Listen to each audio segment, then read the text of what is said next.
At Parkland Hospital, minutes after the tragedy, one member of the press corps who knew Jack Ruby well was to have an extraordinary encounter.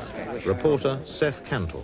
Just after I entered, there was a group of nurses and doctors standing around with a lot of concern, and Jack Ruby came up to me.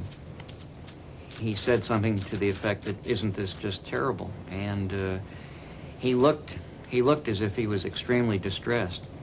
I shook hands with him, and I had known him previously. And Ruby asked me what I thought about his closing his places of business for a day or two out of concern for what had happened.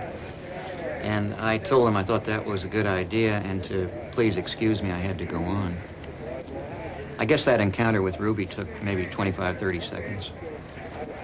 It was very clear to me who I had talked to and who I had called by name and who had called me by name and who I had shaken hands with and everything. But when the Warren Commission report came out, they said that probably under the stress of everything that was going on, that I most likely was confused and that I talked to Ruby at the police station several hours later.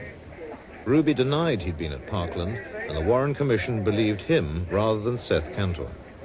I was dismayed when I picked up my copy of the Warren Commission report and discovered what they had decided about my testimony.